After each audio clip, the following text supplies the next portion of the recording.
direction du développement durable avec la DECOM a jugé très intéressant cette semaine des journées du bien-être au travail organisée par la RSE du CEA Grenoble en coordination avec le SST, j'y reviendrai tout de suite.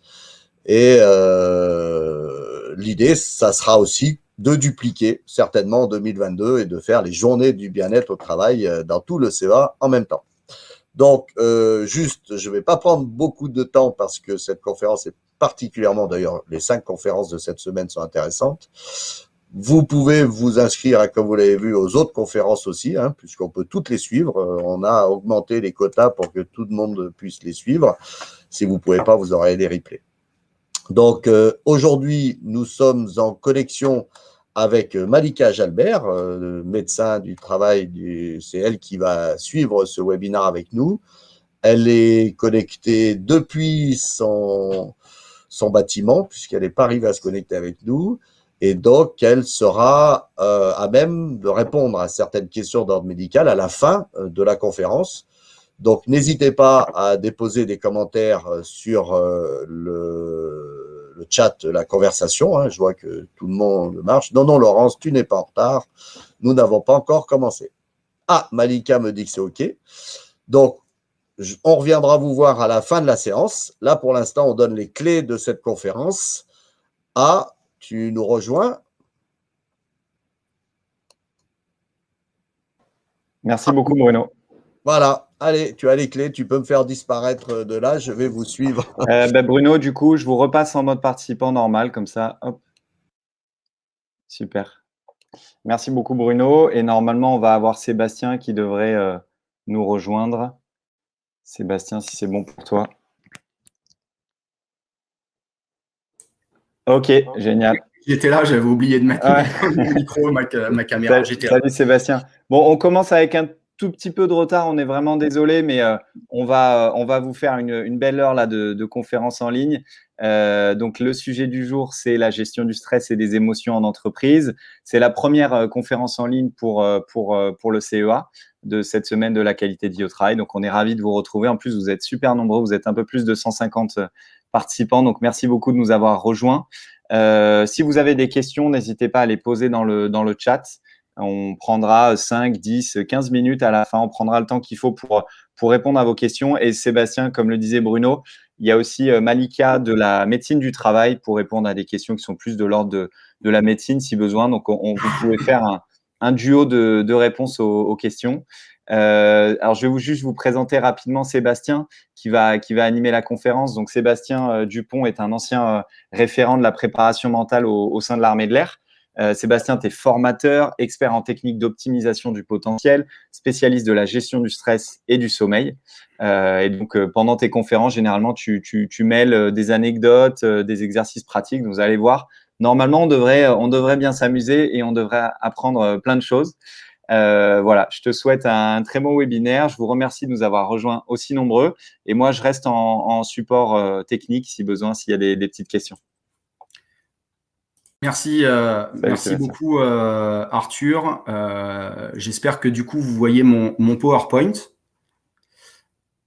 Ou alors, il faudrait plutôt que je le passe comme ça. Je crois que je vais faire comme ça plutôt. Hop, hop. Voilà. Est-ce que c'est bon pour toi, Arthur? Tu peux juste me faire un petit retour pour me dire si c'est OK? Alors, là, tu veux te mettre en partage d'écran? Ouais, je suis en partage d'écran. Ouais. Parce que là, je suis en mode AV. Est-ce que tu peux juste refaire ton partage? Ouais, bien sûr. Oh, les petits détails techniques.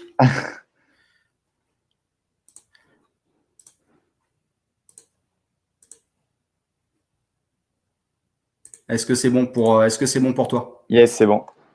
Ok, super. Allez. Voilà, allez, merci beaucoup Arthur et puis bonjour à tout le monde. J'étais déjà venu au CEA. Alors je suis allé 2 fois via Goldmap au CEA, sur le site de Cadarache pour présenter un petit peu justement le stress. Alors, on a 1 heure, on a assez peu de temps, puis surtout, j'aurais voulu vous proposer plusieurs outils pendant cette heure-là. Au-delà de vous expliquer comment ça marche, je pense que ce qui est intéressant aussi, c'est que vous puissiez récupérer deux, trois petites idées de comment vous pouvez faire pour gérer votre stress. Alors, je vais vous proposer une petite technique assez rapidement qui va prendre 2-3 minutes. Vous allez voir que c'est très intéressant. Et puis peut-être une petite relaxation à la fin avant qu'on puisse passer aux questions-réponses. Voilà, effectivement, Arthur vous l'a dit, je suis ancien militaire. J'ai passé 23 ans au sein de l'armée de l'air où j'étais référent des techniques d'optimisation du potentiel. Donc, c'est des techniques de préparation mentale qui permettent aux militaires de maintenir leur efficacité opérationnelle en gérant leur stress, en gérant leur fatigue, leurs émotions, leur prise de décision, etc., etc. Et justement, on va voir qu'effectivement, il y a beaucoup de transpositions du monde militaire dans les entreprises, dans le monde sportif aussi. Alors, je sais pas si vous avez regardé l'épisode Djokovic de ces 2-3 derniers jours, mais alors lui, là, si on n'a pas un champion du monde de la gestion des émotions, mais il le verbalise très très bien. Il fait de la préparation mentale. C'est vraiment le spécialiste au niveau de la préparation mentale en termes de pratique de la respiration, de la régulation du niveau d'énergie, de son dialogue interne, de sa visualisation mentale. Mais ce qu'il fait au haut niveau, on est capable de tous le faire à notre petite échelle de collaborateurs, à notre petite échelle de sportifs, de maris, de femmes. Bref, pour gérer notre quotidien, parce qu'effectivement, il y a un vrai lien entre performance et bien-être. Et je voudrais un petit peu introduire déjà mon dialogue là-dessus. C'est quoi cette influence-là? Il y a une influence du stress et de notre fatigue sur notre quotidien. Et on va commencer tout simplement par parler de nos performances motrices. Est-ce que vous avez déjà remarqué, quand vous êtes stressé, que c'est plus difficile de faire nos lacets? D'habitude, les lacets, on les fait de façon très automatique. J'ai presque envie de dire que c'est nos doigts qui font à notre place parce que notre cerveau est capable de s'occuper d'autres choses. D'ailleurs, si je vous pose la question, est-ce que vous faites vos lacets en passant la boucle droite ou la boucle gauche par-dessus? Et ben en général, il n'y a pas beaucoup de monde qui le sait parce que on n'intellectualise pas le processus du laçage de chaussures. C'est-à-dire que c'est ce qui fait toute la différence entre un débutant et un expert. Le débutant, il a besoin d'intellectualiser ce qu'il est en train de faire, alors que l'expert, il fait par voie automatique. Et pourtant, quand on est stressé, et ben on fait des doubles nœuds. On va tirer trop fort sur les lacets. Bref, on va faire n'importe quoi, on va perdre la finesse de nos performances motrices. Alors quand je vous parle du laçage de chaussures, finalement c'est pas très important, mais regardez sur ces images-là, imaginez dans certains secteurs professionnels à quel point ça peut être important. Le chirurgien, malgré ses 11 années d'études, eh ben je peux vous garantir qu'il est comme tout le monde quand il est sous facteur de stress parce que je sais pas, parce que sa femme le quitte, parce que ceci ou cela, eh ben il va perdre la finesse de ses habiletés motrices. Il peut y avoir donc des conséquences qui peuvent être désastreuses et il sera très important de concevoir que le stress, eh ben ça produit ça. Une dépréciation de nos performances motrices. Ça va aussi avoir un impact sur nos performances cognitives. Quand vous avez remarqué, quand on est stressé le matin parce qu'on est en retard pour partir au boulot et qu'on ne fait que penser à notre retard. Je sais pas, il est 7 heures du matin, on court de partout à la maison pour essayer de rattraper notre retard et comme on est obnubilé par ce stress-là, et vous verrez tout à l'heure, je vous en parlerai, le stress, c'est un besoin de garder le contrôle, je vous en parlerai tout à l'heure. Comme on est en train de perdre le contrôle, il y a une véritable situation de stress qui est en train de se mettre en place et notre cerveau fait en sorte qu'on ne porte plus notre attention qu'à ça, au détriment de plein d'autres choses qu'on ferait de façon totalement habituelle. D'habitude, je n'oublie pas de fermer la porte à clé de chez moi quand je suis pas stressé. Je n'oublie pas de mettre un manteau à mon gamin avant qu'il parte à l'école. Je n'oublie pas d'éteindre la lumière de certaines pièces. Je n'oublie pas de dire au revoir à ma femme avant de partir. Et ben, quand je suis en état de stress, mon cerveau fonctionne d'une manière différente, tout simplement. Ce qui fait qu'il va traiter les informations d'une manière différente. Et ça va être le syndrome de la page blanche chez l'étudiant, ou alors ça peut être aussi une altération de la manière dont on prend en compte le temps. Le temps s'altère sous facteur de stress. On va prendre des décisions d'une façon différente. Il va y avoir aussi ce qu'on appelle un effet tunnel. C'est symbolisé dans l'image en bas à droite, là, du conducteur, avec ce fait de ne porter notre attention que sur un seul angle du problème. Alors peut-être que vous avez déjà remarqué ça, si vous êtes en balade en forêt, par exemple, Vous avez un caillou dans la chaussure, admettons, hein, peut-être que vous avez vécu cette anecdote-là, vous avez un caillou dans la chaussure, vous portez votre attention sur le caillou dans la chaussure, vous êtes avec des copains qui vous disent « Tiens, t'as vu, il y a 500 mètres, il y avait ça, mais nous, on était tellement obnubilés par le caillou dans la chaussure, eh ben qu'en fait, non, on n'avait pas vu ça ou ça. » Et au détour d'un virage, vous tombez nez à nez avec un animal sauvage, une biche par exemple. Vous allez sortir votre appareil photo, vous vous rapprochez de la biche en essayant de contrôler le son que vous faites. Il y a encore cette histoire de contrôle qui rentre en place, qui rentre en compte. J'essaye de contrôler le son que je fais pour ne pas qu'elle parte. Et pendant peut-être 10 secondes, 15 secondes, je n'ai comme par hasard plus de cailloux dans la chaussure. Mon cerveau traite l'information d'une manière complètement différente.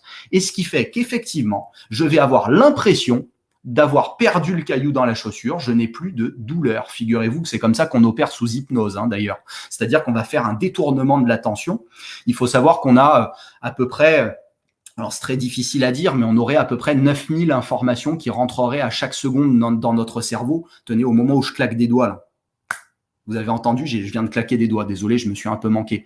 Au moment où j'ai claqué des doigts, est-ce que vous aviez conscience de votre respiration? Ben maintenant que je viens d'en parler, vous avez conscience de votre respiration, mais il y a quelques secondes, vous n'en aviez pas conscience. Et pourtant, la respiration était là. Au moment où j'ai tapé des mains, techniquement, c'est plus facile pour moi. Au moment où j'ai tapé des mains, est-ce que vous aviez la sensation de vos vêtements sur vos épaules? Maintenant que je viens d'en parler, vous en prenez conscience. C'est quoi qui fait la différence entre le conscient et l'inconscient? C'est probablement le conscient, c'est tout ce qu'on est capable d'intellectualiser, de verbaliser dans notre tête à un instant T. L'inconscient, ce serait tout le reste. Mais notre cerveau traite toutes ces informations-là, mais nous renvoie pas forcément ces informations au conscient. Plus je suis un expert en la matière, plus je suis un expert dans un geste, par exemple, plus je vais pouvoir faire les choses par automatisme et donc porter mon attention sur d'autres choses. Je vous donne l'exemple simple de quand vous étiez en école de conduite. Vous étiez en train d'apprendre en fait à conduire, tout simplement. Vous étiez en train d'apprendre comment on met les mains sur le volant, comment on doit regarder dans les rétroviseurs, comment on doit appuyer sur les pédales. Mais ça, on le fait au détriment, en pleine conscience, et donc au détriment de plein d'autres choses. Par exemple, au détriment du traitement des informations, des enfants qui jouent au ballon sur le côté, du traitement du paysage, etc. Et c'est seulement quand on sera vraiment un expert de la conduite que du coup on va pouvoir appuyer sur les pédales d'une manière complètement autonome, sans qu'on ait besoin de l'intellectualiser. Du coup, mon cerveau va pouvoir s'occuper du paysage, va pouvoir s'occuper d'autres choses. C'est ça qu'il faut comprendre, c'est que la maîtrise, l'expertise permet de mieux gérer le stress, tout simplement parce que je peux détourner mon attention d'autres choses. Mais vous comprenez que le stress va avoir une influence sur nos performances cognitives et la façon dont on va traiter les informations. Il y a aussi un impact sur nos performances relationnelles. Si à 7 heures du matin, je suis en train de courir partout et que mes enfants sont scotchés devant la télé et que je suis en train de prendre du retard, au moment où je vais leur demander de se dépêcher, je vais pas leur demander calmement, malheureusement. Je vais leur hurler dessus parce que je suis stressé et le stress se transmet. Et donc, effectivement, quand on est stressé, il y a un impact. Il y a un impact sur nos systèmes éducatifs. Il y a un impact sur nos systèmes relationnels avec nos collaborateurs. Ça va être des épisodes de repli sur soi. Ça va être des épisodes de distraction.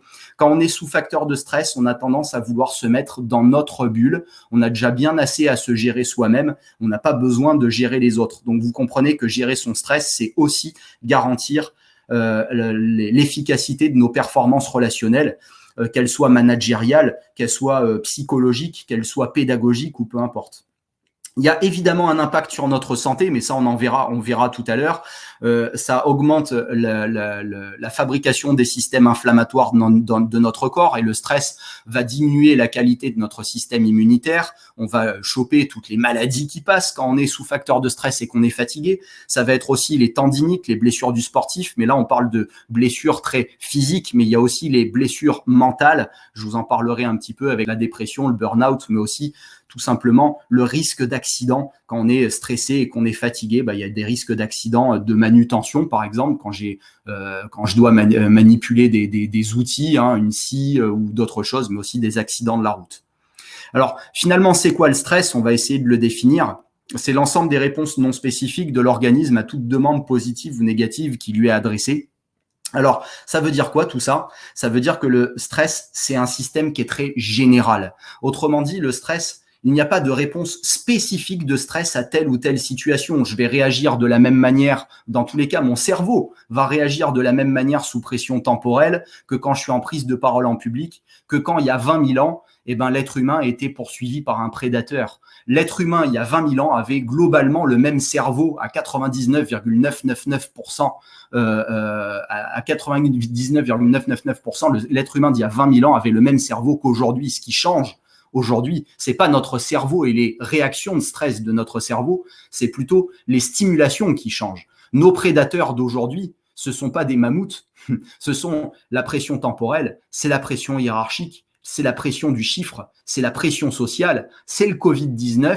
Et à chaque fois que je suis soumis à un facteur de stress, mon cerveau m'invite à réagir exactement de la même manière que je réagissais face à un prédateur. C'est qu'il m'envoie tout un système de production hormonale qui me permet de faire accélérer mon rythme cardiaque pour pouvoir envoyer plus de sang oxygéné vers les muscles et vers le cerveau pour que je puisse m'occuper soit physiquement, soit psychologiquement de mon facteur de stress, et peu importe quelle est l'origine du stress. Peu importe d'ailleurs quelle est l'origine émotionnelle du stress. Que ce soit positif ou négatif, je vais traiter le stress. Pardon, excusez-moi. Je vais traiter le stress de la même manière. C'est pas tellement la manière dont je perçois l'événement qui compte. Enfin, pardon, c'est pas tellement l'événement qui compte, c'est plutôt la manière dont je le perçois. Et donc ça sera important à retenir. Le stress, c'est une réponse de l'individu à un déséquilibre entre les exigences de la situation et ses capacités à y faire face. Cette grande phrase, elle veut juste dire qu'en fait, peu importe ce qui m'arrive, j'essaye de garder le contrôle. Vous avez peut-être déjà essayé de conduire dans les rues de Paris à 80 km/h. C'est plus facile quand même quand on est conducteur que quand on est passager. On a les muscles qui se raidissent quand on est passager, etc. Donc, on a limite, notre cerveau voudrait conduire à la place du conducteur. Mais ça, c'est tout à fait normal. Notre seul objectif, notre seul intérêt dans la vie, c'est de nous adapter aux situations auxquelles on fait face. En ce moment, je suis en train de vous parler. Je suis en train de vous soumettre un facteur de stress parce que votre cerveau est en train de capter les informations que je suis en train de vous donner, mais vous êtes également en relation avec avec la température de la pièce. Si par exemple, on diminuait la température de la pièce dans laquelle vous vous trouvez de 10 degrés, vous vous mettriez peut-être à frissonner, à trembler. Il y a donc une réaction physiologique de stress. Le stress, c'est une capacité de contrôle et d'adaptation, que ce soit conscient, volontaire ou non. Et le frisson, le tremblement par rapport à la température, c'est une réaction physiologique de stress. Si par exemple on augmentait au contraire de 10 degrés la température de la pièce dans laquelle vous trouverez, vous mettriez à transpirer. Il y a donc bien une réaction physiologique à la température intense, puisque la transpiration nous permet de réguler notre température.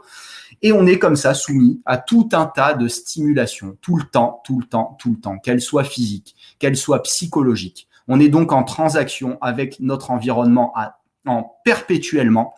On est donc sous facteur de stress perpétuellement. Et c'est ça qu'il faut essayer d'arriver à concevoir, c'est quels sont les facteurs de stress auxquels je peux me dégager pour me libérer une forme de pression, parce que tout ça, ça me coûte en énergie. Alors, je vais vous proposer un petit exercice pour ça.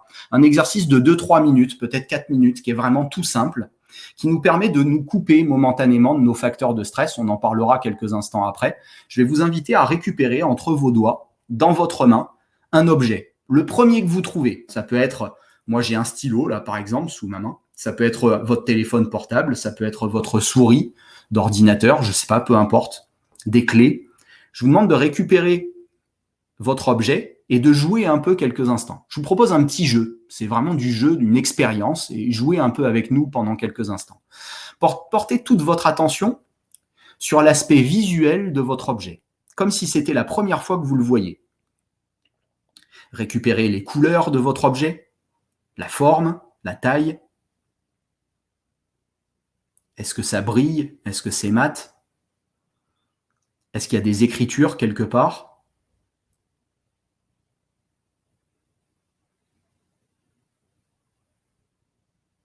Comme si votre objet pouvait vous parler visuellement. Soyez très curieux.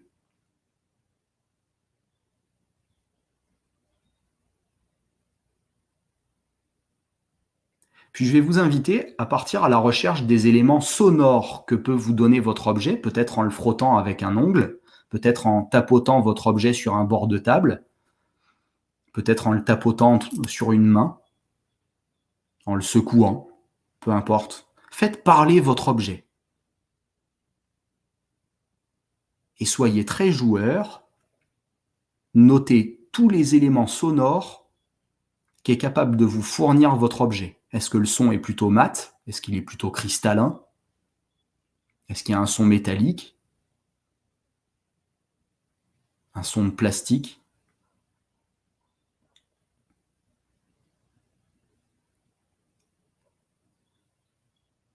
Puis vous allez pouvoir fermer les yeux maintenant. Ce n'est pas obligatoire, mais si vous voulez être plus concentré, vous pouvez le faire. Et je vais vous demander de partir à la recherche des éléments sensoriels de votre objet entre vos doigts. Quel poids il fait, par exemple? Est-ce que c'est plutôt lourd? À l'avant, à l'arrière? Est-ce que c'est plutôt léger? Est-ce qu'il y a une température particulière? Est-ce qu'il y a des matières? Est-ce que c'est rugueux? Est-ce que c'est lisse? Quelle est la forme de votre objet entre vos doigts?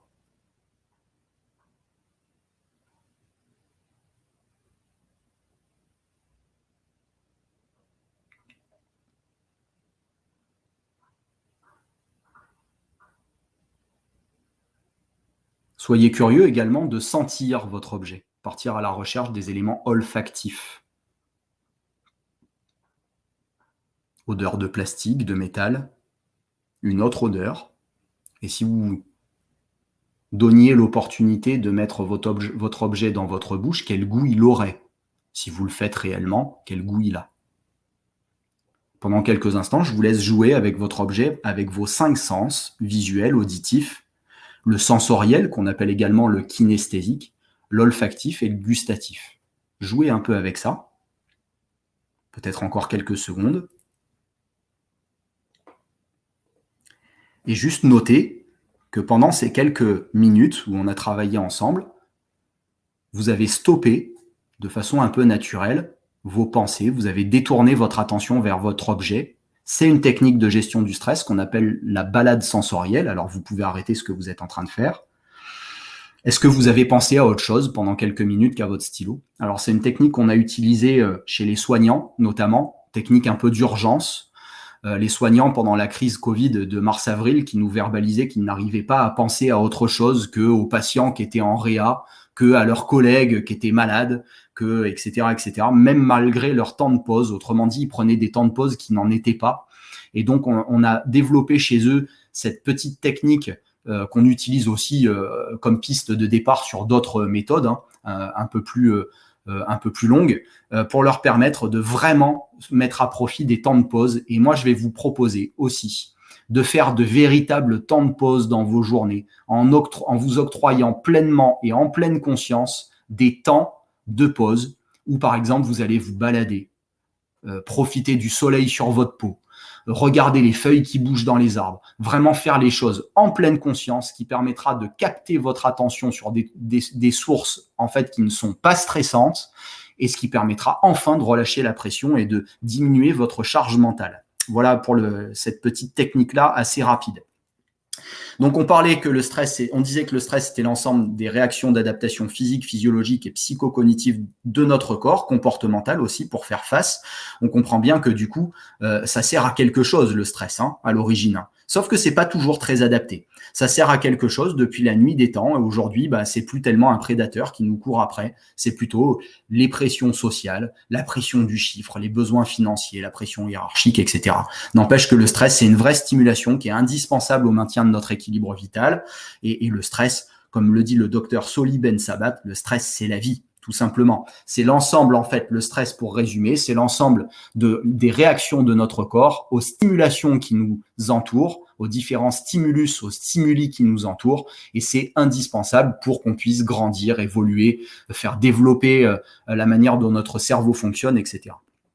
Sur un plan des états de stress, il y a effectivement différents états de stress. La plupart du temps, quand on dit « oh, alors là, ça me stresse pas du tout », il faudrait voir déjà si c'est pas un état de démotivation. Regardez nos ados, par exemple, actuellement, qui traînent la patte pour aller à l'école, etc. C'est ce qu'on appelle de l'hypostress. C'est quand même un état de stress. Le stress, il est tout le temps, il est partout. Mais considérez que le stress, c'est un état énergétique. S'il n'y a pas assez d'énergie pour l'activité pour laquelle on me demande, ça va conduire à de la contre-performance. Ça va être de la démotivation, du découragement, etc. Parfois, au contraire, il peut y avoir une bonne ressource énergétique qui va donc me conduire à de la performance, qu'elle soit physique, qu'elle soit mentale. C'est ce qu'on appelle la zone d'activation optimale. C'est ma zone d'adaptation. En sport, on va flirter avec la zone du flow, F-L-O-W. Vous avez peut-être déjà entendu parler de ça. C'est le milieu de cette zone-là. C'est une zone qui est très, très fine où je suis ultra performant. Je suis dans la bonne ressource énergétique qui influence favorablement mon cerveau et mon métabolisme pour agir exactement au bon niveau et comme il faut. Et quand il y a trop de stress, trop d'énergie, c'est ce qu'on appelle l'hyperstress. Ça va être le surmenage, etc., etc. Et c'est ici aussi de la contre-performance. Mais vous comprenez que la gestion du stress, c'est être capable de rester dans la zone bleue du milieu, finalement. Parce qu'on navigue tout le temps dans ces trois états-là. Mais si je veux gérer mon stress, la première idée, c'est de savoir dans quelle zone je me trouve. Le matin, quand je me réveille, par exemple, est-ce que je suis plutôt ici ? Est-ce que je suis plutôt ici ? Est-ce que je suis plutôt ici ? Alors, je vous ai mis des mots ici qui sont que les miens. À vous de trouver les vôtres.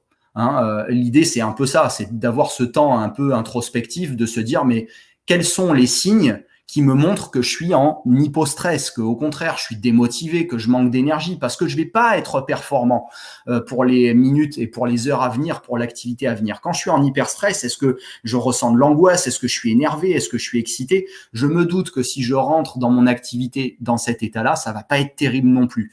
Faire de la gestion du stress, c'est exactement ça. C'est être capable de revenir dans la zone de stress adaptée. Vous comprenez que quand on fera de l'hyperstress, il sera intéressant de faire des techniques de relaxation. Par contre, quand je suis en état d'hypostress, je vais pas faire de techniques de relaxation. Là, il faudra faire des techniques plutôt de dynamisation. On va jeter un petit coup d'œil sur la manière dont on fonctionne sur le plan physiologique en parlant du syndrome général d'adaptation. Quand je suis soumis à un facteur stress, je vais rentrer d'abord dans une phase d'alarme. C'est une production d'hormones qu'on appelle les catécholamines. Dans les groupes de catécholamines, il y a une hormone qui est très connue, enfin c'est un neurotransmetteur d'ailleurs, qu'on appelle l'adrénaline. L'adrénaline permet de me stimuler, autrement dit d'augmenter mon rythme cardiaque, mon métabolisme, pour pouvoir réagir face au danger. On se doute que quand il y a trop de stimulation, je vais mal réagir face au danger.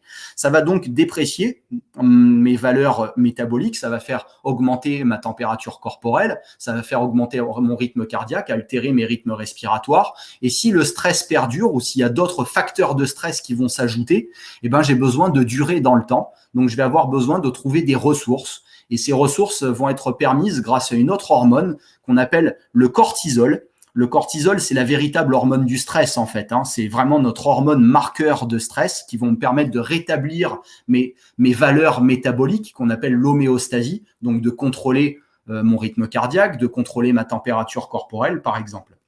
Donc ça, c'est très important, mais n'empêche que le cortisol à haute dose, c'est plutôt pas terrible pour le psychisme. À savoir que si le stress perdure, alors pas tout le temps, mais des fois malheureusement ça arrive, si je continue à être soumis à des facteurs de stress ou si mon stress est trop puissant et dure trop longtemps, il va y avoir un risque d'effondrement de mes capacités de résistance qu'on appelle la phase d'épuisement avec, alors les psychologues appellent ça de la psychosomatisation, une expression par le corps de nos maladies psychiques, et ça va être de l'herpès, de l'eczéma, ça va être des ulcères, ça va être du diabète, du cholestérol, certains types de cancers malheureusement. Ça peut être aussi des maladies plus mentales avec ce qu'on appelle en contexte professionnel le burn-out, maladie d'épuisement, syndrome d'épuisement professionnel par accumulation de facteurs de stress. À savoir aussi maintenant, je voudrais ouvrir cette parenthèse sur ce qu'on appelle aussi le bore-out. Donc, ça va être la dépression, mais en fait par l'ennui, le fait qu'on me donne pas assez de travail, et ce qu'on appelle aussi le brown-out, ce qu'on appelle la dépression par manque de sens. Alors là, les policiers, en ce moment, ils sont en plein dedans. Il n'y a plus aucun sens à ce qu'ils sont en train de faire. Dans tous les cas, c'est ce qu'ils verbalisent. Et on a beaucoup de burn-out qui sont véritablement un peu plus en fait des brown-out, c'est-à-dire une espèce de dépression qui s'installe, mais par perte de sens. Les soignants aussi ont verbalisé un peu ce syndrome-là ces derniers temps parce qu'ils avaient plus de moyens. Donc, du coup, il y a le « à quoi bon ?» À quoi ça sert ? Pourquoi est-ce que je suis là ? Pourquoi est-ce que je fais ça ? Voilà, donc l'idée, ce sera vraiment de retarder, voire même de faire en sorte qu'il n'y ait pas, évidemment, cette phase d'épuisement qui s'installe. Alors, il y a heureusement une phase de régénération qui apparaît pas sur ce schéma-là. C'est ce qu'on appelle aussi la résilience. C'est notre capacité individuelle à rebondir après les événements. Heureusement, le tableau n'est pas aussi noir que ça. En contexte professionnel, ça pourrait ressembler un petit peu à ça. Phase d'alarme pour réagir. Phase de résistance pour durer dans le temps et phase d'épuisement, c'est tout simplement quand je n'arrive plus à faire face. En termes de réaction, de réponse physiologique de stress, alors rapidement, on va passer là-dessus, mais vous voyez qu'il y a une accélération du rythme cardiaque, une altération des rythmes respiratoires, de la transpiration, une mobilisation globale de mon organisme qui vont me permettre de réagir et physiquement, mais aussi psychologiquement face à l'agent stressant pour me permettre de faire face du mieux que je peux. Malheureusement, c'est pas toujours performant comme système de réponse. Il va y avoir également des conséquences physiques. Alors, ça va être des tremblements, des maux de dos, des douleurs de dos, lombalgie, cervicalgie. Donc, c'est à noter, c'est vraiment des empreintes de stress, ça. Ça va être des migraines, des céphalées de tension, ce qu'on appelle aussi algie vasculaire de la face, avec une hyperexcitabilité de certains nerfs qui montent dans la boîte crânienne. Donc, réduire son stress, c'est réduire la fréquence et la dureté des crises de migraine qui touchent à peu près 15 à 20% de la population. Ça va être le petit pipi de la peur, qui est une réaction très physique, très physiologique et qui est complètement instinctive, mais on l'a dit, ça peut être aussi l'apparition de certaines maladies de peau. En termes de conséquences psychocognitives, donc la façon dont notre cerveau traite l'information, le stress nous sert quand même malgré tout à organiser nos pensées, à organiser nos idées, donc c'est plutôt pas mal, ça nous permet de rétablir une certaine valeur psychologique pour orienter notre pensée là où il faut, mais au contraire, des fois pour la désorganiser, voire pour réduire notre champ de perception, ce qu'on appelle l'effet tunnel. Plus je suis sous facteur de stress et moins je vais avoir tendance à pouvoir voir les choses avec du recul. Je vous en parlerai un petit peu tout à l'heure. L'altération du temps, on en a parlé, et ça va être aussi, je vous l'ai dit, la perte de nos habiletés verbales et la façon dont notre cerveau tourne d'une manière un peu fluide. Alors, je vous montre cet exemple-là, qui n'est qu'un exemple. Donc, la désorganisation. Il y avait un quart de la consommation mondiale de vin qui était importé. D'autres, au contraire, n'ont prévu qu'une régulation minimale de la consommation. Mais en même temps, nous devons savoir nous-mêmes, d'ores et déjà, ce que ça peut avoir comme conséquence. Succès de notre aéronautique, Rafale, Airbus. Merci. Bon, évidemment, les hommes politiques sont des très grands orateurs, mais on ne sait pas ce qui se passe dans son cerveau à ce moment-là, qu'il fait un peu bafouiller, cafouiller. Il y a aussi un autre truc qu'il faut prendre en compte, c'est que quand je suis stressé et que je commence à faire des erreurs, il suffit que je m'en rende compte pour que ça accélère cette espèce de mécanique-là et finalement que ça engendre encore plus de contre-performance et de stress. En termes de réaction comportementale, vous pouvez noter que on peut avoir des symptômes de fuite, le fait d'essayer d'éviter l'agent stresseur, alors que ce soit physiquement mais aussi psychologiquement. Les actes manqués, ça peut être un petit peu ça, ça peut être l'étudiant qui évite de mettre le nez sur son problème la veille avant son partiel et qui va aller boire une bonne bouteille avec ses copains. Je suis pas sûr que ce soit une réponse très adaptée, quoique seules les conséquences nous diront si ça l'est. Donc ça va être surtout le fait de détourner notre attention. Ça, c'est une réaction de fuite. Je cherche à détourner mon attention et physiquement et psychologiquement. Ça va être aussi des réactions de lutte. Donc, au contraire, le fait de prendre le problème à bras-le-corps, qui plus est des fois en ayant des réactions un peu agressives. Ça peut arriver en entretien d'embauche, des fois qu'on ait des réactions un peu disproportionnées par un manque de contrôle, de self-control et un peu d'agressivité. Un petit peu comme là d'ailleurs, sur cette image-là.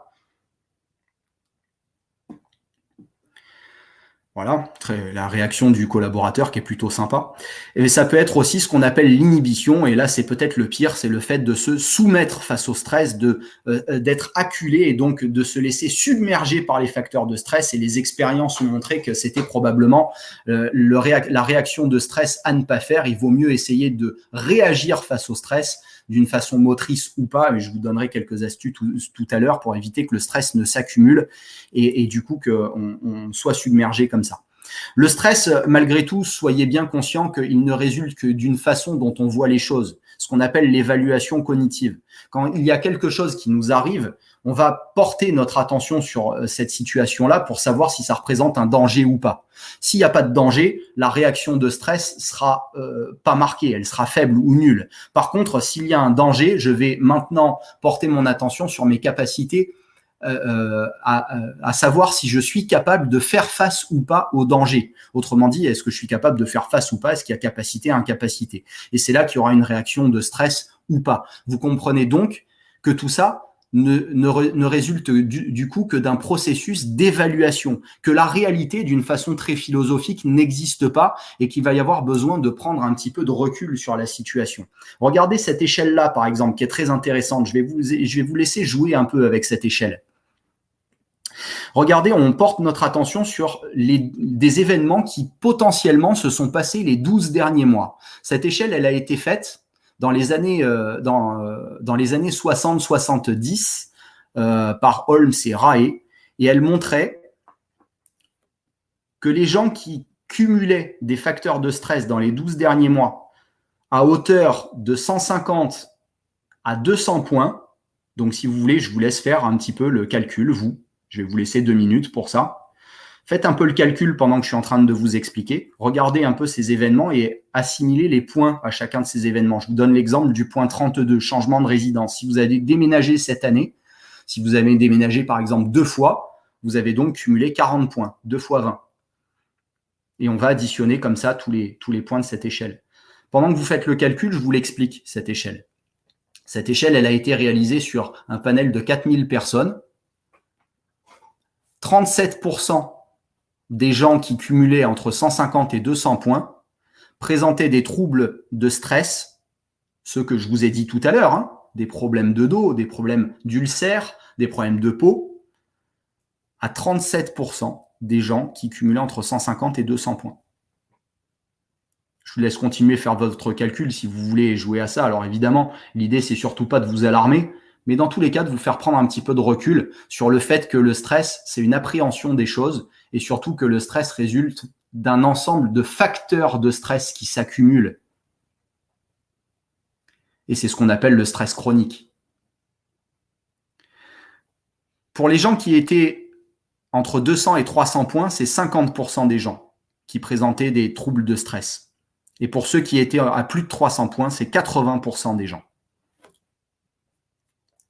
Je vous laisse encore 1 minute si vous voulez faire votre petit calcul, mais comme vous aurez accès au replay, si vous voulez le refaire un petit peu plus tard et à tête reposée.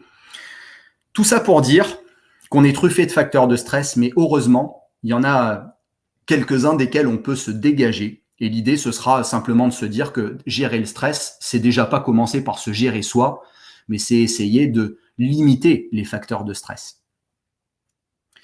Alors, en termes de gestion du stress, on va donc voir qu'en gestion globale, il s'agit du coup d'enlever le stresseur si on peut, ou alors de se soustraire du stresseur. C'est exactement ce que je viens de vous dire. Si par exemple, vous êtes en ce moment en relation conflictuelle avec quelqu'un, qu'est-ce qui vous empêche peut-être pendant quelques instants, pendant quelques jours, de lui dire que vous préférez prendre du recul? Voilà, pour éviter tous les jours d'avoir la boule au ventre, en le croisant dans les bureaux ou je sais pas où. Voilà, ça peut être déjà ça. Ça peut être en termes d'ergonomie, vous rendre compte que votre chaise est vraiment inconfortable et plutôt que tous les jours aller au boulot avec la boule au ventre parce que vous savez que vous serez mal installé, vous payez une bonne chaise peut-être ou un coussin, tout simplement. Il y a plein de choses qu'on est capable de mettre en place pour limiter les facteurs de stress qui s'accumulent, qui valent peut-être pas autant de points que sur l'échelle de tout à l'heure, mais qui sont quand même des points qui s'accumulent au quotidien. Évidemment, l'idée serait aussi de changer notre perception du stress, puisque tout n'est que perception. Alors, regardez cette petite image-là. Alors, l'idée, c'est déjà de concevoir qu'on peut objectiver notre perception du stress, mais surtout de concevoir quelles sont les solutions à nos stress. Et plutôt que d'être orienté problème, se dire quelles sont les solutions qui s'offrent à moi pour que j'arrive à gérer mon problème, quelles sont les solutions, quelles sont les capacités dont je dispose pour, par exemple, appréhender le prochain dossier qu'on me donne, quelles sont les solutions, les qualités dont je dispose pour appréhender le prochain examen que je dois faire dans quelques instants ou dans quelques mois. Donc, l'idée, c'est vraiment de concevoir quelles sont les solutions plutôt que quels sont les problèmes. La maîtrise technique, je vous en ai parlé. L'expert, il gérera toujours mieux le stress que le débutant. Regardez Djokovic, d'ailleurs, il faudrait que je mette plutôt l'image de Djokovic plutôt que l'anonyme qu'il y a ici. Et l'idée serait surtout de changer notre point de vue. Regardez, la réalité n'existe pas. Finalement, la réalité, ce n'est qu'une manière dont je perçois les choses. Petite image un petit peu ironique, mais pour vous montrer les choses d'une manière un peu plus sérieuse, pensez bien que tout ne dépend que d'un angle de vue. Alors l'idée, c'est que quand on est en confrontation avec quelqu'un, puisque là, vous travaillez souvent en collaboration, l'idée, c'est de se dire que la réalité n'existe pas et tout ne dépend que d'un point de vue. Le premier des deux qui arrivera à se mettre dans cette position-là, qu'on appelle la position méta, sera la première des deux qui arrivera à désamorcer le conflit. Il ne s'agit surtout pas que de cette position-là, je me dise, mais l'autre a raison. Par contre, ça me permet de prendre du recul. Prenez du recul sur les événements. Prenez du recul en vous disant que peut-être qu'il y a des solutions. Prenez du recul en vous disant que peut-être que vous n'avez pas 100% raison et que l'autre a peut-être certaines raisons de penser autrement. Je n'ai pas dit qu'il avait raison, il a ses raisons. Et ça, c'est très important. On appelle ça se mettre en position méta et c'est un jeu, quand on est truffé d'ego, qui n'est pas facile à faire et pourtant qui est indispensable pour désamorcer les conflits et gérer le stress avec les collaborateurs et en entreprise. On va voir dans quelques instants qu'on peut contrôler les conséquences du stress grâce notamment à la respiration, à la relaxation. Et je vous ai dit aussi qu'on peut gérer l'hypostress grâce à la dynamisation. Et on va se rappeler aussi que recevoir un appui social, c'est très important. Vous pouvez simplement retenir qu'en psychologie, on dit qu'une émotion positive, dans le ressenti de l'émotion positive, elle se divise par deux quand je verbalise. Et au contraire, quand elle est positive, quand elle est négative, elle se divise par deux et elle se multiplie par deux. Le ressenti positif se multiplie par deux, au contraire, quand on verbalise quelque chose de positif. Donc, vous voyez, on passe rapidement d'un rapport de 1 à 4 et c'est plutôt intéressant. Donc, allez chercher un collègue quand vous avez un problème pour en parler, allez chercher un frère, allez chercher, et pourquoi pas, un psychologue, allez chercher un médecin, quelqu'un qui est capable de vous apporter une réponse et de vous faire verbaliser quels sont vos ressentis. Maintenant, ce que je vais vous proposer, c'est peut-être 5 à 10 minutes de petits jeux de respiration et de relaxation pour que vous soyez capable de mettre en place un petit outil tout simple pour vous couper des événements stressants, faire diminuer la pression. Et donc, je vais vous proposer ce petit jeu de relaxation et respiration. Alors, notez bien vos questions dans la ligne de chat. Je prendrai quelques instants à la fin, évidemment, pour y répondre. Et je vais vous inviter à vivre cette petite expérience de respiration et de relaxation. Donc, installez-vous confortablement. Installez-vous confortablement. Hop, je vais arrêter mon partage d'écran.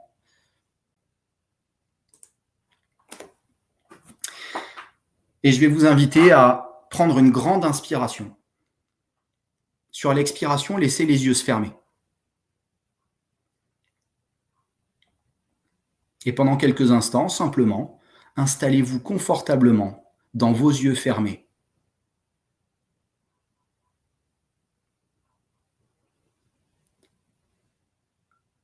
Installez-vous dans vos épaules. Installez-vous dans votre bassin et installez-vous vraiment dans votre respiration.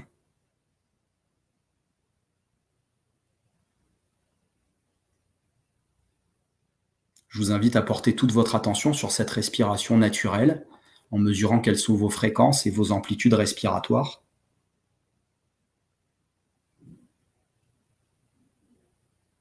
En vous posant la question, par exemple, tiens, quelles sont les parties du corps qui bougent ? Le ventre, pour certains, sensation du ventre qui se gonfle à l'inspiration, qui se dégonfle à l'expiration.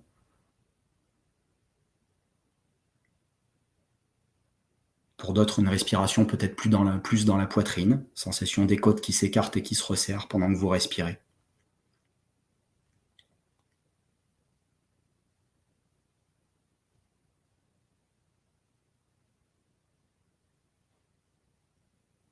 Et si vous portez votre attention sur vos épaules, vous pourrez peut-être remarquer, pour certains, que même vos épaules respirent, ne serait-ce que de quelques millimètres.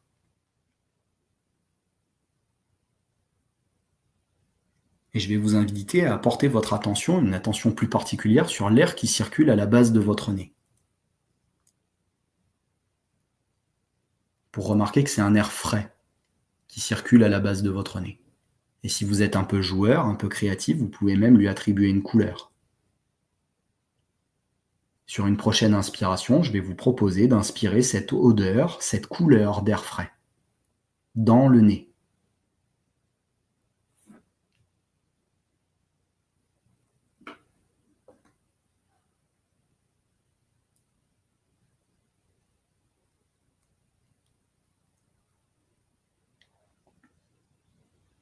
Sur une prochaine inspiration, plus belle encore, je vais vous inviter à inspirer cette odeur, cette couleur d'air frais jusque dans la gorge.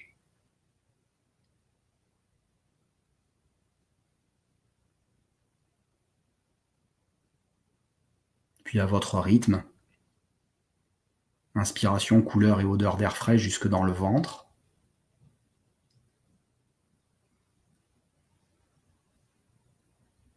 En remarquant progressivement que c'est un air expiré, réchauffé, que vous replacez dans la pièce. Et juste pendant quelques instants, je vais vous inviter à porter votre attention sur cet échange de température. Air frais à l'inspiration, air réchauffé à l'expiration.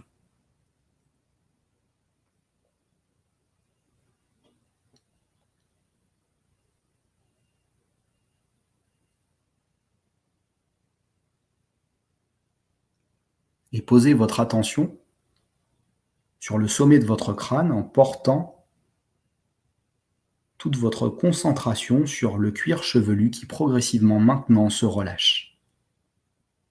Comme si vous posiez un point de calme au sommet de votre crâne qui s'agrandissait du sommet du crâne jusqu'à la racine des cheveux. Le cuir chevelu se relâche. Et si vous laissez glisser cette détente le long du front, le front devient plus lisse, confortablement lisse. Les rides d'expression s'effacent.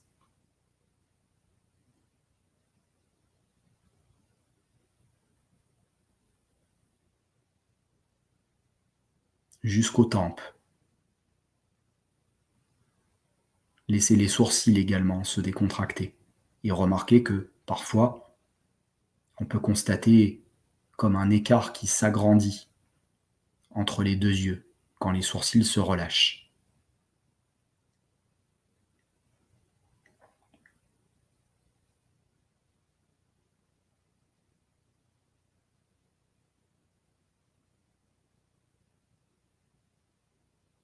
Laissez les joues peut-être devenir plus souples, plus élastiques en laissant se desserrer la mâchoire.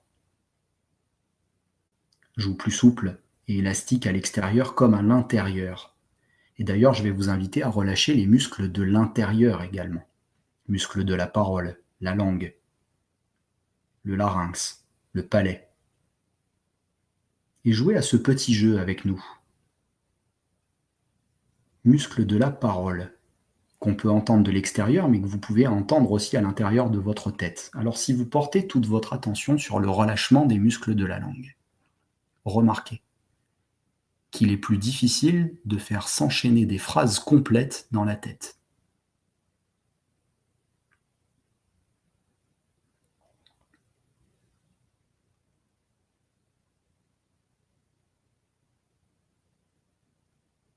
Si vous portez toute votre attention à la langue qui se relâche, remarquez qu'il devient de plus en plus difficile de faire s'enchaîner les mots dans la tête.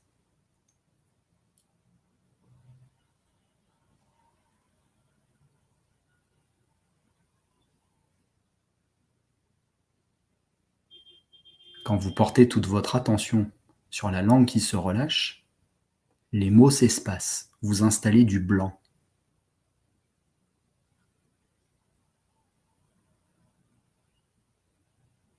Alors si vous portez toute votre attention sur la langue qui se relâche, vous installez du silence mental. Profitez-en quelques instants, jouez avec cette expérience. Transformez-la si vous en avez besoin.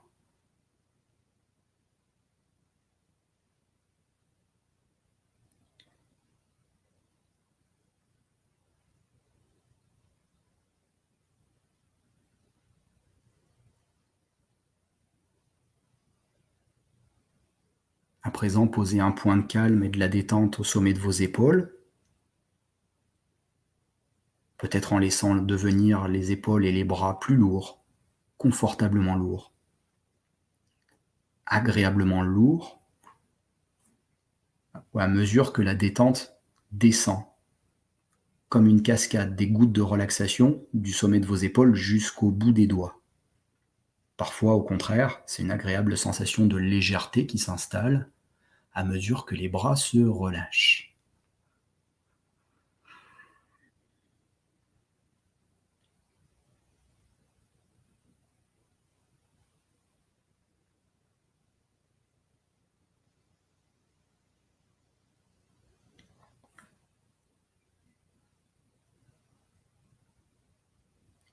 Vous pouvez aussi prendre conscience des muscles qui vous sont utiles pour garder votre position assise, si c'est votre cas, et poser de la détente dans vos cervicales, votre nuque.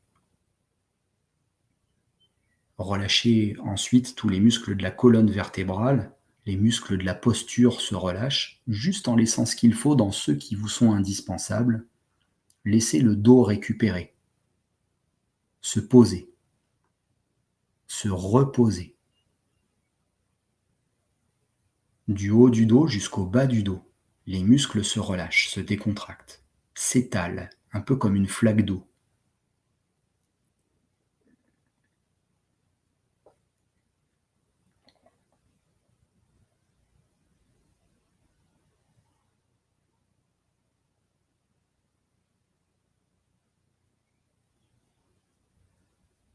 Laissez la détente s'installer dans votre bassin. Les muscles fessiers se déverrouillent, se relâchent. Peut-être une sensation de plus de stabilité à mesure que vous vous placez dans votre bassin. Plus d'équilibre, d'ancrage, de stabilité.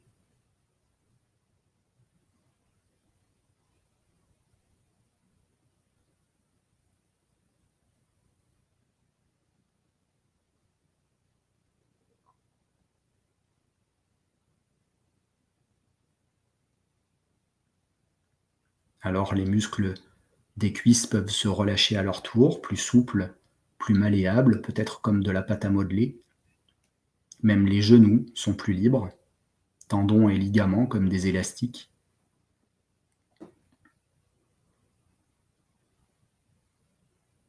Et je vous invite à prendre conscience de vos pieds posés au sol, plus lourds, comme si vous portiez des chaussures à semelles de plomb, peut-être attirés dans le sol, plus relâché. Petit à petit, c'est tout votre corps qui s'installe dans votre bulle de relâchement, de sécurité, de liberté, une bulle de déconnexion, de gestion de vous-même. Soyez libre d'y mettre des paysages dans cette bulle, des sons agréables, des couleurs, des musiques, des sensations agréables, des souvenirs, et pourquoi pas des projets.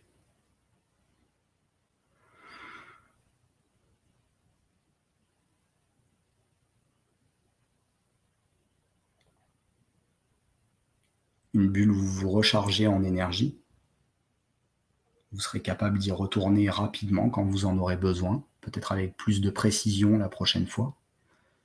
Alors je vais vous inviter à envisager la fin de cette petite séance, en tirer tout le bénéfice, peut-être aussi l'expérience, ce que vous pouvez retenir, ce que vous avez appris, ce que vous avez ressenti. Rebouger le bout des doigts, comme le matin au réveil. Vous pouvez faire tourner les poignets, faire remonter de l'énergie le long des bras, faire tourner les épaules, peut-être vous étirer comme le matin au réveil, vous frotter le visage. Respirer un peu plus frais, plus dynamique, dans une respiration beaucoup plus dynamisante et énergique, en inspirant grand par le nez, en expirant puissamment par la bouche, en creusant le ventre pour créer de la chaleur autour du nombril. Voilà, exactement comme ça. Vous pouvez respirer encore un peu plus. Je vois dans la ligne de chat, pouvez-vous nous donner des techniques de dynamisation. En voilà une qui est vraiment simple. Alors là, c'est difficile pour moi de vous le présenter en fin de séance, mais ça peut servir de technique de fin de séance là ici. Voilà pour cette séance, toute simple, prise de conscience de la respiration, puis ensuite on a posé de la détente du sommet du crâne jusque dans les pieds, avec deux petits bonus, l'installation du silence interne par le relâchement des muscles de la langue, et l'installation de la lourdeur ou de la légèreté, soit dans les bras, soit dans les jambes. Voilà donc pour cette petite conférence, moi j'en ai terminé. J'espère que ça vous a plu. Je vois juste une petite remarque qui est très intéressante. Je laisserai ensuite un petit peu de temps sur la ligne de chat. Je vois la fuite qui peut servir. Alors évidemment, il y a même Henri Laborie qui dit dans les années 80, qui a écrit un livre que je vous conseille qui s'appelle L'éloge de la fuite, qui serait a priori même la réponse qui ferait gagner le plus de points de vie, hein, tout simplement. Plutôt que d'affronter un danger, déjà s'apercevoir si on est capable de l'éviter. Et je vous l'ai dit d'ailleurs, peut-être que la meilleure des techniques de gestion du stress, c'est se soustraire du stresseur. Déjà, avant d'agir dessus, ce serait de se soustraire du stresseur. Voilà, j'espère que vous avez passé un bon moment, que vous avez appris un peu ce que c'était que tout ça, et que vous pourrez bien prendre soin de vous dans les semaines, les mois à venir, en mettant peut-être quelques outils en place, tout simplement, en ayant compris comment tout ça fonctionne. Voilà, donc Arthur, s'il y a des questions dans le chat, je t'écoute. Merci beaucoup, Sébastien. Alors, il y avait une petite question d'Hélène qui nous demandait est-ce que vous pouvez donner un exemple de dynamisation? Alors justement, c'est ce que je faisais là dans la respiration. La respiration, elle est très physiologique. Là, pour le coup, l'idée, ce sera de raccourcir les temps d'expiration. Hein. J'inspire grand et j'expire tout mon volume d'air d'un seul coup en creusant le ventre pour créer de la chaleur en plus de ça. Et on peut le faire aussi alors je vous montre cet exercice-là qui s'appelle la dynamisation psychophysiologique. On peut le faire en couplant des exercices musculaires où en fait vous pouvez inspirer grand par le nez. Quand vous êtes en pause poumon plein, vous allez faire des gestes simplement. Mobilisation des cervicales, mobilisation des poignets, avec l'intensité, la force que vous voulez, et on expire bref et avec de l'énergie. Donc, c'est ce qu'on appelle la dynamisation psychophysiologique, en se passant surtout mentalement comment je vais faire pour être actif et performant pour le reste de ma journée. Sinon, ça n'a pas tellement d'intérêt. Hein, donc, l'idée, c'est vraiment de trouver des solutions psychologiques, des ressources psychologiques pour savoir comment je peux affronter le reste de ma journée. Voilà. Merci beaucoup, Sébastien. Il y a Christelle qui nous dit qu'il y a une appli qui s'appelle Respirelax, développée par quelqu'un des Termes d'Alvar. Donc, je ne sais pas si toi, tu connaissais ou tu l'utilises. Ouais, mais il y en a plein, des applis de respi qui sont très bonnes. Le seul problème, moi, je vais vous dire vraiment ce que j'en pense. Les applis, c'est bien tant qu'elles sont là à vertu pédagogique. Mais vite, il faut s'en sortir. Parce que quand vous serez dans une file d'attente, quand vous serez en voiture ou je sais pas quoi, il faut que vous soyez autonome pour ça. Donc, les applis, utilisez-les. La respiration, c'est génial, hein, vraiment. Mais ça s'apprend très vite. Donc, libérez-vous rapidement, dans la mesure du possible, de cette emprise des outils numériques. Et une fois que vous avez compris comment ça marche, faites-le tout seul. Voilà. Ouais, puis il y a une dépendance aux écrans aussi. Toi, je sais que tu parles pas mal de la déconnexion numérique. Donc, si on peut se libérer aussi, c'est encore mieux. Ouais. Véronique qui nous demande, quand la relaxation amène un endormissement, est-ce qu'une sieste est bénéfique? Alors, oui, mais il faut la limiter. Limiter à 20 minutes maximum. Sinon, on crée en fait alors, je sors de conférence sommeil. Hein, donc, sinon, on risque en fait de créer en fait du sommeil lent profond. Et pour le coup, si on se fait réveiller là, c'est catastrophique. La sieste, on s'en sort pas en fait. On la traîne. C'est ce qu'on appelle l'inertie du sommeil. Donc, évidemment, vous pouvez, si vous avez une plage horaire de 20 minutes, mettez un réveil. Du moment où vous vous octroyez le début de votre pause, vous déclenchez le réveil. Comme ça, au moins, ça vous limitera dans votre production de sommeil et vous rentrerez pas trop dans ces phases de sommeil trop profonds qui fait que si on en sort, là, ça nous bousille le reste de la journée. Ouais. Ok. Thierry qui demande est-ce qu'il y a des supports audio pour commencer la relaxation? Alors ouais, Thierry, il y en a plein. Il suffit d'aller sur des applis de podcast type, alors on va pas forcément citer de nom, mais il y a plein d'applis de podcast. Il y a des vidéos sur YouTube où vous pouvez trouver des exercices de relaxation. Vous allez trouver sur ma chaîne YouTube, j'en ai aussi. Sur ta chaîne, j'en ai mis quelques-uns. Sébastien Dupont, technique d'optimisation du potentiel, vous trouverez facilement. J'ai mis des séances avec des enfants aussi, si ça vous intéresse. Il y a une question de Nicolas qui disait comment être sûr de bien identifier les sources de stress. C'est vrai que c'est pas évident parfois de distinguer qu'est-ce qui est source de stress versus ce qui ne l'est pas. Là où il vous paraît que vous n'arrivez pas à contrôler. Imaginez un son, par exemple. À un moment donné, là, moi, pendant que je vous parlais, il y a un bus qui est passé dans la rue qui commence à klaxonner. Vous l'avez peut-être entendu. Je ne peux pas le contrôler. À partir du moment où je me dis il m'embête et je ne peux pas le contrôler, c'est du stress. Ah, okay. Donc, du coup, l'idée, c'est de se dire ok, je continue ma présentation parce que de toute façon, je ne peux pas faire autrement parce que sinon, j'aurais perdu le fil. Donc, voilà. Donc, tout ce que vous ne pouvez pas contrôler, dans votre appréhension, hein. Et le problème, c'est que ça, c'est subjectif parce qu'il y a des trucs qu'on pense ne pas pouvoir contrôler. En fait, on pourrait. Ben, ça, c'est source de stress. Ok. Alors, moi, je vais juste vous demander une petite minute pour répondre à ce questionnaire de satisfaction. Donc, c'est un petit questionnaire qui nous permet de savoir ce que vous avez pensé de la conférence. Et je vais redonner la main à Bruno et à Malika, côté animateur. Donc, si vous avez des questions pour Bruno et Malika, n'hésitez pas. Alors, deux minutes, il faut juste que je fasse la petite. Je mets dans la ligne de chat le lien YouTube. Ouais, Yes. Je viens de le mettre vite fait là. Hop. Bruno, ça vous donne des idées, hein. Il n'y a pas de enfin, voilà. Mais allez jeter un coup d'œil, mais je ne suis pas le seul, hein. On est plein à faire. Voilà. Merci beaucoup, Sébastien. Bruno, je vous ai repassé en mode animateur. Là vous... Ouais, ça y est. Ok, c'est bon, on vous entend. Bon, je peux vous dire que ça fait à peu près 30 ans que je n'ai pas suivi une conférence pendant 1 heure. Bon. Merci Bruno.